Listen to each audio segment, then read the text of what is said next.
1.2 million Americans are living today with HIV/AIDS, a record high number. In Chicago alone, there has been a 42% increase in the number of young adults living with the autoimmune disease. Despite innovations in antiretroviral treatments that are prolonging the lives on those living with the disease, a social stigma remains detrimental to prevention efforts. Ladies and gentlemen, Eddie Murphy kills people. It petrifies me because girls be hanging out with him. And one night they could be in the club having fun with their gay friend and give him a little kiss and go home with that AIDS on their lips. Get home with their husband, and like 5 years later, Mr. Johnson, you have AIDS. He goes, AIDS? Well, I'm not a homosexual.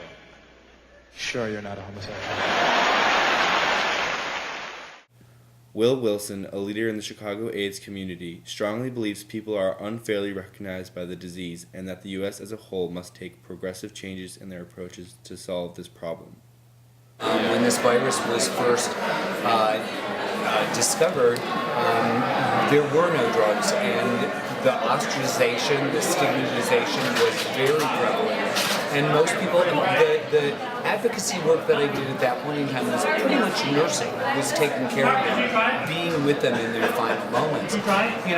While it might be the case that abstinence-only education is a fundamental belief incorporated into a subset of American society, it's seen through statistics that this approach isn't working.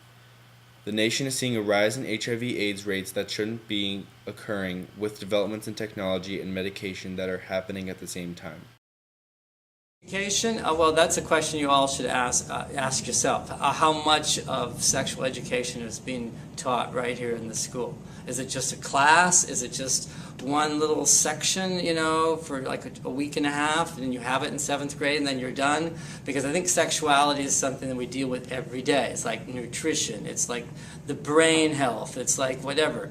I mean, I'm sure people have spent 50 times more class hours talking about chemistry or calculus or algebra or any numbers of subjects, but emotional health, sexual health, where? The challenge has been that we, meaning the adults, have only given you one option. We haven't given you scientific-based education so that you can make a true choice. We've said, you either don't do it, or if you do it, we're not going to tell you what you need to do to protect yourself. Despite innovations in antiretroviral treatments that are prolonging the lives on those living with the disease, a social stigma remains detrimental to prevention efforts. Raging in the 80s, HIV/AIDS became well known, but since it's not as prominent today, mindsets towards its seriousness have diminished. At the very beginning of this epidemic, people wore face masks. They wore rubber gloves. I mean, even the idea of being in a room, you didn't use the same plate as somebody else. You didn't use their silverware. Even if it had gone through the dishwasher, that was the kind of things that people had to deal with, and that was really, really, really difficult. So these days, it's not that blatant, but there's still... The many popular misconceptions and negative connotations associated with HIV/AIDS have resulted in the development of stigmas and mass discrimination.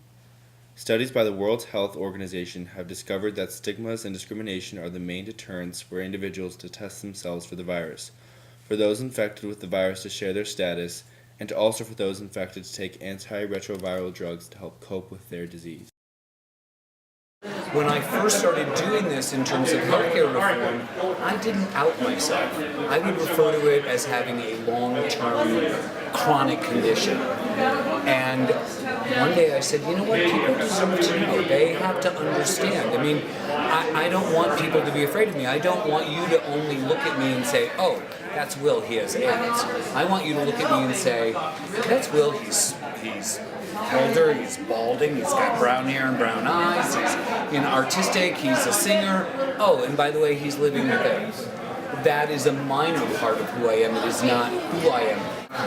Whereas you look at somebody and hey, they're a really fun person, they got a great personality, or they're really funny, or they're really smart, as opposed to saying, oh, I can't be in a room with them because they've got HIV. With rates higher than ever, it is crucial that we face the social stigma towards those with HIV/AIDS and the dwindling awareness of the disease that act as major impediments to the success of managing the surge of the disease. If folks see people who are HIV positive or people living with AIDS doing things that are positive, their negative reaction is diminished. So if they see a group of people doing something, whether it's the AIDS walk, whether it's babysitting, whether it's a car wash, if they see it as a positive community effort, then they walk away with a positive image as opposed to a negative image. One of the benefits for me is that you can't tell from looking at me. And that's part of the reason that I always out myself, because I want people to understand that we're everywhere.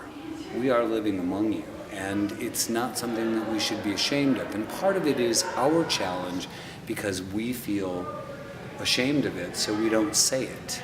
And when I started saying it, when I got involved with healthcare reform, and that's getting back to what I was saying before, when I initially started, I would just say, oh, I have this long-term condition. And I finally one day said, you know what, they deserve to know. And I deserve to have the freedom to be able to tell the truth.